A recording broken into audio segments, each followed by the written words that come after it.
इस वीडियो के शुरू होने से पहले आप अपने हेडफोन्स या ईयरफोन्स ज़रूर लगा लें।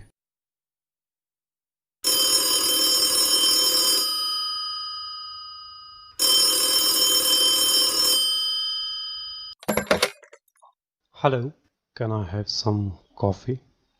Sure, sir. Where you want to deliver it? Come at Hendrik Ifek Farm. Hi, hello. Is somebody there? I just bring your coffee, sir. Edward, I think there is no one. We should go back. Hans, wait a minute. Just look at this thing. What is it?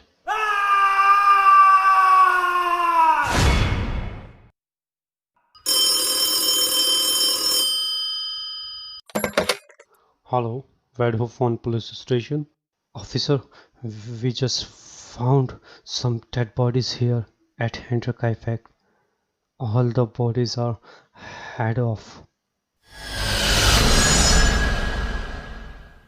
सवाल ये था, आखिर hence को किसने call की थी coffee order करने के लिए, क्योंकि जब हैंस उस जगह कॉफ़ी डिलीवर करने पहुंचा तो 6 लाशें बरामद हुई उस जगह से और हर एक लाश के कंधों पर उसका सर मौजूद नहीं था। आखिर कौन था उन लाशों का कातिल जिसने बेरहमी से उनका कत्ल किया और उनकी सर को धड़ से अलग कर दिया। ग्रूबर फैमिली जर्मनी के हैंड्रिक आइफेक में रहती थी। इस फैमिली में एंड्रियस ग्रूबर, उसकी बीवी कज़ालिया ग्रूबर और उनकी बेटी विक्टोरिया गैब्रियल रहते थे, जिसके पति की मौत हाल ही में हुई थी। वो अपने दोनों बच्चों जोसेफ और मैरी के साथ hendrik Ifek में ही रहती थी। इनके सिवा उस घर में एक सदस्य और था, उनकी मेड मारिया। पूरा परिवार एक आम जिंदगी बिता रहा था, ना किसी से लड़ाई और ना ही किसी से दुश्मनी। विक्टोरिया रोज़ चर्च जाया करती थी, लेकिन कुछ दिनों से विक्टोरिया चर्च नहीं आ रही थी और पोस्टमैन भी पोस्ट बॉक्स में रोज़ पुराने मेल को पड़ा हुआ देखता था। आस पड़ोसियों ने भी काफ़ी दिनों से पूरे परिवार को नहीं देखा था। ऐसा लग रहा था पूरा परिवार रातों ही रात घर खाली कर चुका हो, लेकिन ऐसा था नहीं, क्योंकि हर रात ग्रूबर फैमिली के पड़ोसियों को उनके घर से चीखने चिल्लाने की आवाज़ें सुनाई देती थी और कभी कभी उनकी चिमनी से बहुत तेज़ रोशनी और धुआं भी दिखाई देता था, जैसे पूरे घर में आग लग गई हो।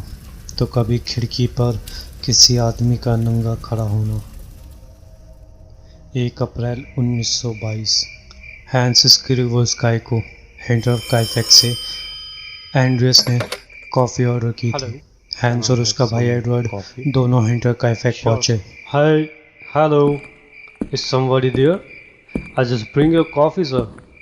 कि कोई घर से बाहर आकर कॉफ़ी ले जाए। जब काफ़ी देर हो गई और कोई बाहर नहीं आया तो हैंस और एडवर्ड ने वापस जाने के लिए पलट ही रहे थे कि एडवर्ड की नज़र किसी चीज़ पर पड़ी। पास जाकर देखा तो एक भूसे के ढेर के पास ही एक के ऊपर एक लगातार 6 लाशें रखी हुई थी, जिनमें से किसी के भी कंधों पर सर नहीं था।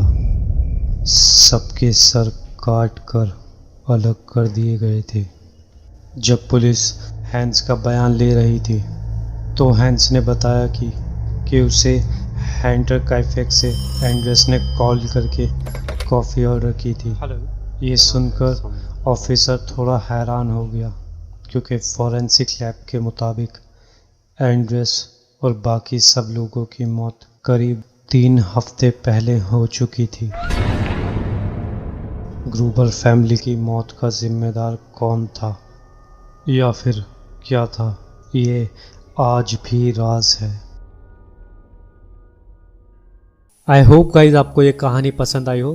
अगर आपको ये कहानी पसंद आई है तो प्लीज़ इस वीडियो को एक तो लाइक और शेयर ठोक दीजिए महाकाल का। लीजिए, 5,000 लौटे दिख जाना चाहिए। और जुड़े रहिए पुरानी किताब के साथ।